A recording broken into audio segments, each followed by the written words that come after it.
So there was big news in the Valley earlier this week. David Hines named the AIA executive director starting on July 1st. And you may be wondering, okay, so this guy's going to oversee high school. Well, it's much, much more than that. David has been a loyal soldier, in my view, as the assistant executive director. He's going to oversee 262 membership schools, taking over for Dr. Harold Slimmer, and he comes in studio. Thanks for being with us, and congratulations. Thank you very much, Brad. I'm excited to work with our membership and look what's going to be coming forward. What is your biggest challenge? Our biggest challenge is we are a very diverse state. We are a state that is actually the 14th largest state in high school attendance in the nation, yet we're spread out over a very, very large landmass. So outside of our metro areas, our rural schools, our small schools, part of their challenge is transportation, having anybody close to play. Mm-hmm. And so a lot of our issue is travel, and there are different kind of philosophies between the rural schools and the metro schools. So working all of them together and producing the ability for kids to compete and an opportunity to challenge for championships. What do you want to get done first? I sound like I'm talking to Trump, but what do you want to get done first? What's at the top of your agenda? We're kind of preparing. We have a new 2-year block that... Which means scheduling for those who aren't aware of it. Our scheduling block. We start in October for the next 2 years. And so we do a lot of prep work and making sure that we have our conferences set, we have our regions set. We did a lot of work from the ground up this year, restructured, went from divisions to conferences, back from sections to regions, created more unity within communities than we've had for a few years. So we're going to, that process, we're trying to be proactive so that when October 1 comes and we have our enrollment counts, we can begin the process of putting everybody in place quickly. With hopefully not many changes. Some will move up and down. And then the next best thing is we start scheduling all of our sports for the next 2-year block. I think it's great you went back to regions, because there's something about a kid. They didn't make first team all region. They didn't make second team all region, but they made all region, right? And so you can take that with you the rest of your life. And I heard that from a lot of parents that weren't happy in the past. So I think that was very, very smart. I think that the membership was really innovative in going back to think our sections were much larger, so our regions are a little smaller. We went back to games that in our team sports we play home and home. We didn't have that with sections. So now we've created more rivalries that used to take place, and we can play at both schools throughout the season, and it gives opportunities for the region championships, region recognition, and it helps our athletic directors because now they have a group that they can go to and communicate with, especially our new athletic directors. Let me go through the punch list because I put in out on social that you're coming in. So I have a bunch of questions. Let's just go right down the list. The trust between coaches and the AIA on a true partnership. I got this one from a few coaches. Where are you at on that one? Well, that's really important because coaches are why we're here. Our coaches work with our kids, our high school kids. We are an education-based athletic organization, and I think some people lose sight of that. We are not college sports, money-driven. We are not professional sports, entertainment driven. We're education-based. Only 3 to 6% of our kids move on to the next level.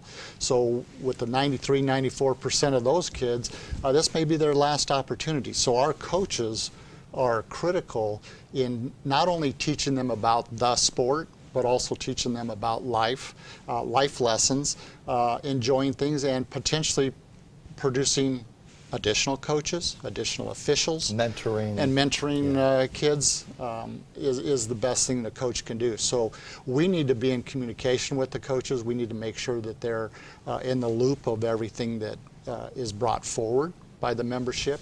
And I think there's sometimes been a disconnect between coaches and the AIA just in the communication piece and not feel like they were being heard. We follow National Federation rules. Those are consistent. but we've got to communicate that if something new is coming in, Coach, be aware of this. It can't be a surprise on Friday night or in the gym. And that coach may want to give some feedback on what's Absolutely. coming in. Well, a really good example, and I don't mean to interrupt, but Sure. We had a couple rule proposals that we piloted this year on behalf of the NFHS, and our coaches, one was the yard markers flipped one side of the field to the other at halftime.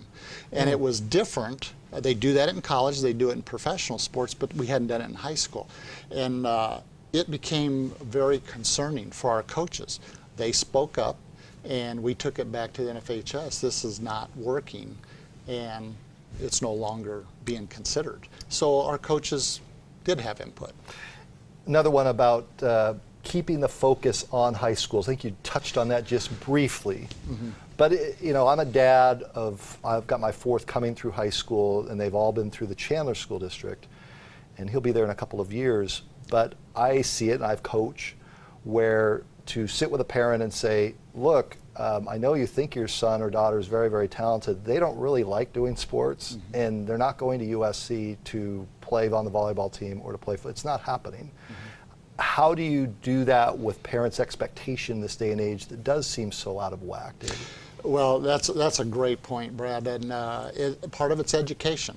My son did a little college coaching in football, and the biggest thing that he had to address was, facilities. Some of our high school facilities were better than some of the college facilities. But also, the biggest issue that the parents have to understand is there's not a lot of money available in college. And although they have a lot of people hear about the big football scholarships, Sure. When you start dropping football and go to basketball, probably the next largest group, and then everybody else starts filtering down, there's just not very many scholarships available. And they're not full rides or half rides, they're partial rides. Yep. And so the best thing that we can do with parents, support our kids, but also we got to work with reality that, hey, there's other things that we can do through the sports world that may not be a college scholarship, but it could be opportunities to be involved in athletics down the line. Might just not be playing. Education. I mean, I've got a daughter who went on a soccer scholarship from Basha High School. She was discovered through her club team. So there is a combination between club and high school. But they were interested in the high school. They want to know the GPA. She's finishing up at a private university outside of Chicago. She's had a great experience. Thank you, Chandler School District. I mean, that's really, I think, the education side and just being realistic. You're never going to please the masses because there's going to be some that just don't get it. But I think providing that is what you're getting to. Well, and I think you hit it. There's opportunities for our kids, but it isn't necessarily at a D1 program. There's a lot of great Division II, Division III, NAIA is where she's at. Yep. And but it's opportunities, but we don't have many opportunities like that in Arizona, and they're going to have to leave the state and get a great education, get a great experience, but sometimes the kids don't understand or realize, or parents don't realize, there are other opportunities out there. Just it doesn't always have to be the big schools, the power schools. How about recruitment of officials? I got a lot of questions about that. And I've heard there's some programs out there, veterans coming home from war and being put into place, which it makes a lot of sense Absolutely. to me, because there are those that are looking to be in places. But how do you address recruitment of officials? And that's a major problem, Brad, not only in Arizona, but across the nation. Sure. We are the only state in the country through an association that runs all of our officials through our state association. We assign them, we register them, we train them. I think the biggest area that we can recruit kids are our own kids in our own sports, working with seniors that are about to be done with high school. Here's an opportunity for a great part-time job when you're going to college. If you're during the summer, we have not only Parks and Rec leagues, but where we have our biggest shortage, baseball, softball at the freshman level. So what a great opportunity to get your foot in the door, learn. You already know the game. you have a passion for the game, and if you're not going to go on and play, then be a part of the game. And I think that, and we also have to educate our parents. The officials do a really good job, and we got to get off of them. and part of the problem is some officials will say, why do I want to do this, and just get yelled at all day. Right. And it's very difficult to officiate. And so as parents, we have to step back. Our kids are involved, we're very emotional, but let the game happen. Let the kids have fun, and let the officials do their job. Venues. So I've been banging my head against the wall sometimes and hand on the table for 20 plus years that Arizona needs to have a 12,000, 15,000 seat, so we don't go to, no offense to Sun Devil Stadium or even University of Phoenix. It's great that they've been able to work it out. When GCU did downsize some, it made total sense to me. But we're still in a space where finding the venues and the challenge for you, when you have a school in Tucson that's got to come up here, play another Tucson school, you can try to make amends for that. But I'm kind of rambling here on this, but from your view, venues. Oh, it's our biggest challenge. And again, we talked about it in a couple of areas. We have our ASU, U of A. They're great to work with, but again, we have a major big venue. And a cost. And a cost. Yeah. And then we have our high schools that only go so large. And in between, we have nothing. We don't have the Division II, Division III schools and AIA schools that have the perfect size for some of our contests. So that's the biggest challenge. And the other thing is our basketball, our football. You know, we've been real fortunate in baseball with our spring training facilities. So because spring training is over, we've had a great relationship with the cities, and we've been able to use that. We have been able to use ASU and U of A in softball, but we also have to use it on days that they're not using it. So when it comes to football, basketball, our professional sport teams, our college teams are competing on the same days that we do, and it's their home. Right. So we have to kind of adjust that, hope that they're away a week, or we can move back and forth. And so if anybody would really like to, we'll name the stadium after all we need is... I'll come out and dig the dirt, because it's been 20 years of this mess. It's just the biggest challenge we have. It really is. David Hines is with us, the AIA's new executive director. Let's talk football. What are the challenges as you're coming into football? You start July 1st. The challenges for football in particular that you're looking at? Well, football is a unique sport, and it is a numbers game. It is also a physical game, so you need to have a lot of bodies.